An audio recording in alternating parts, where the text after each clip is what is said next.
আসসালামু আলাইকুম, সবাইকে স্বাগতম এক্সপ্লোর উইথ নজিবের পক্ষ থেকে। আমি নজিব আজ যাচ্ছি মাদারীপুর ঢাকা থেকে। আর আজকের এই জার্নিটি হবে হচ্ছে রেলপথে। আর এই রেলপথের জার্নিটা আমি পদ্মা সেতুর উপর দিয়ে যাব। তাই আমার এই দারুণ মুহূর্তগুলো আপনাদের সাথে আজকে ভাগাভাগি করে নিব। তাই ভিডিওর শেষ পর্যন্ত থাকবেন আর অবশ্যই সাবস্ক্রাইব করে আমার সাথে থাকুন। So let's go.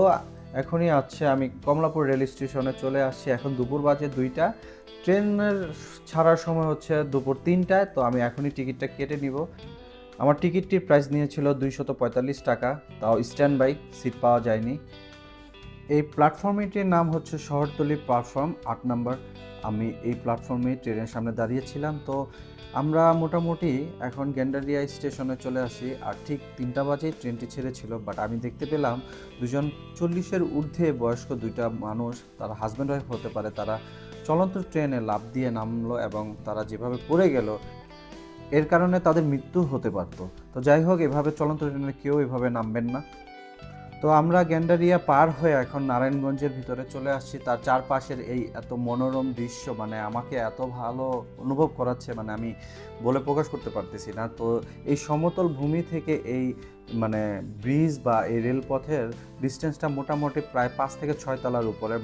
উপর থেকে এই পরিবেশ প্রকৃতি আমার কাছে খুব দারুণ লাগতেছে। নিশ্চয়ই আপনারাও দেখে আপনাদের কাছেও ভালো লাগতেছে। তো এখন আমি আপনাদেরকে এই পদ্মা সেতুর ব্যাপারে একটু ছোট্ট করে কিছু ইনফরমেশন দিব। 2001 সালে 4 জুলাই প্রধানমন্ত্রী শেখ হাসিনা পদ্মা সেতুর ভিত্তিপ্রস্তর স্থাপন করেন। তবে 2001 সালের সাধারণ নির্বাচনের পর বেগম খালেদা জিয়ার নেতৃত্বে বিএনপি ক্ষমতায় ফিরে আসে এবং প্রকল্পটি বন্ধ করার সিদ্ধান্ত নেয়। 2006 থেকে 2007 সালের বার্ষিক উন্নয়ন কর্মসূচিতে তৎকালীন বাংলাদেশ সরকার পদ্মা বহুমুখী সেতু নির্মাণের প্রকল্প গ্রহণ করে। বাংলাদেশ সেতু কর্তৃপক্ষ বিবিএ 2010 সালের এপ্রিল মাসে প্রকল্পটির জন্য প্রাকযোগ্যতা দরপত্র আহ্বান করে। সেতু নির্মাণ কাজ 2011 সালের প্রথম দিকে শুরু হওয়ার কথা ছিল। প্রকল্পের প্রস্তুতির সাথে জড়িত কিছু ব্যক্তির দুর্নীতির অভিযোগের পর বিশ্বব্যাংক তার প্রতিশ্রুতি প্রত্যাহার করে এবং অন্যান্য দাতারাও তার অনুসরণ করে। এরপর বাংলাদেশের সরকার নিজেই প্রকল্পটির অর্থায়নের সিদ্ধান্ত নেয়। সেতুটিতে মোট 42টি স্তম্ভ রয়েছে। প্রতিটির নিচে 6টি স্তম্ভ রয়েছে। স্তম্ভের উপর স্টিলের স্প্যান স্থাপন করা হয়েছিল। সেতুটিতে মোট 41টি স্প্যান রয়েছে। 27শে নভেম্বর 2020 সালের দিকে 42টি স্তম্ভের নির্মাণ কাজ সম্পূর্ণ হয়েছিল। সেতুর চূড়ান্ত 41তম স্প্যানটি 10 ডিসেম্বর 2020 সালের দিকে দুপুর 12টা 2 স্থাপন করা হয়েছিল। 2021 সালের 24শে আগস্ট সকাল 10টা 12 পদ্মা সেতুর 12 এবং 13 নম্বর পিলারের সংযোগকারী স্প্যানটিতে শেষ রাস্তার স্ল্যাব স্থাপন করা হয়েছিল। অনেক জল্পনা কল্পনার পর 2022 সালের 25শে জুন বাংলাদেশের প্রধানমন্ত্রী শেখ হাসিনা আনুষ্ঠানিকভাবে সেতুটি উদ্বোধন করেন। পদ্মা সেতু নির্মাণে ব্যয় হয়েছিল প্রায় 30,193.39 কোটি টাকা। তারপরের থেকে এই পদ্মা সেতু উন্মুক্ত করা হয় জনসাধারণের জন্য। তো তার কিছুদিন পরেই কিছু দুর্ঘটনা ঘটে অতিরিক্ত স্পিডে বাইক চালানোর কারণে। তো এই দুর্ঘটনার কারণে পদ্মা সেতুতে মোটরসাইকেল চলাচল একদম নিষেধ করে দেওয়া হয়। কেউ উঠতে পারবে না, কেউ যেতেও পারবে না। তার 1 বছরের মতো পর 2024 সালের রোজার ঈদের আগে বলা যায়, রোজার ঈদের ঠিক কয়েকটা দিন আগেই এই পদ্মা সেতুতে মোটরসাইকেল আবার চলাচলের জন্য অনুমতি দেয়। তো সেই সময়ে আমি পদ্মা সেতুতে মোটরসাইকেল নিয়ে উঠে এবং ভ্রমণ করি। তো এখন আমরা আসছি হচ্ছে মাওয়া স্টেশনে। তো এই স্টেশনে খুব নিট অ্যান্ড ক্লিন দেখতেছি, খুব গোছানো এবং মানুষ খুব কম ছিল। এখন এই মুহূর্তে পদ্মা সেতুতে আমরা প্রবেশ করলাম। পদ্মা সেতুর উপর থেকে এই পদ্মা নদীর চারপাশের যে সবুজ গ্রাম আর এই ছোট ছোট নৌকা স্টিমার দেখা যাচ্ছে, এত সুন্দর দৃশ্য এই ট্রেন জার্নিতে আমি আসলে কখনো এক্সপেক্ট করি নাই। আমি বলবো আপনাদেরকে যে ছোট্ট একটা ট্যুর, এই ডে ট্যুরটা আপনারা চাইলে দিতে পারেন। অল্প টাকার এই ছোট্ট ট্যুর আমার মনে হয় না আপনাকে অসন্তুষ্ট করবে। যে এই পদ্মা নদীর উপরে যে চর জেগে গেছে, কি সুন্দর সবুজ গ্রাম বা সবুজ ফসলের যে ক্ষেত, আপনি দেখে হয়তো আপনি এতটুকু প্রশান্তি অনুভব করবেন যে আপনার হয়তো এই জার্নিটা বিফলে যাবে না। পদ্মা নদী বরাবরই দেখতে খুবই সুন্দর। এই যে চারপাশে চর জেগে গেছে এই শুকনো মৌসুমে, মনে হচ্ছে এই চরের মাঠের উপরে হয়তো তারা ফুটবল খেলতেছে। এই সেই পদ্মা নদী যার রূপ এবং সৌন্দর্য আমি হয়তো কিছুটা হলেও আমি এই ভিডিওতে আপনাদেরকে দেখাতে পেরেছি। তো আমরা পদ্মা সেতুর শেষ অংশের দিকে প্রায় চলে আসছি, তার পিছনের অংশটা হয়তো আপনারা দেখতে পাচ্ছেন।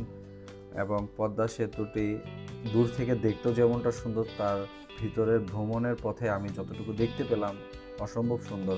মানে আমাদের এই বাংলাদেশের ভিতরে মানে এত দীর্ঘ রেল সেতুটি, যেটি 160 কিলোমিটারের পথ, ইভেন কি প্রায় 7 বা সামথিং কিলোমিটারের এই পদ্মা সেতুটি আমাকে খুবই মানে ইমপ্রেস করে যে আসলে আমাদের দেশে খুব সুন্দর একটা স্থাপনা রয়েছে।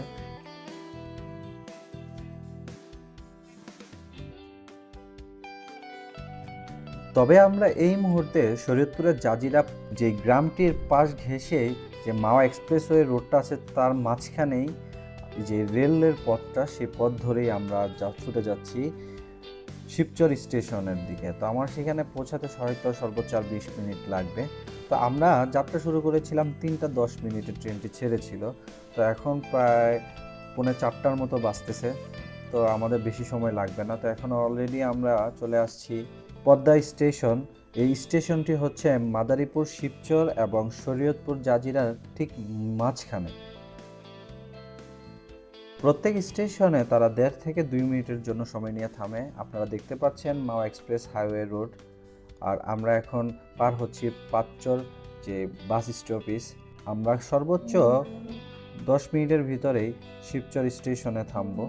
তো বলতে না বলতেই শিবচর স্টেশনে আমরা চলে আসছি। আমরা এখন এখানে নেমে যাব। তো আমরা এই শিবচর স্টেশন থেকে নেমে একটি অটো নিয়ে যদি আমি মেন রোডের দিকে যাই, তাহলে ওইখান থেকে ঢাকামুখী অনেক বাস পাবো, যাত্রাবাড়ি, গুলিস্তান, তারপরে আর অন্য জায়গাতে। তো আমি এখানে একটু চারপাশে যে গ্রামটা ঘুরেই আমি সন্ধ্যার দিকে আবার রওনা হয়ে যাব। তো আমার এই ঢাকা থেকে মাদারীপুর শিবচর স্টেশনে পৌঁছাতে মাত্র 1 ঘন্টা সময় লাগে।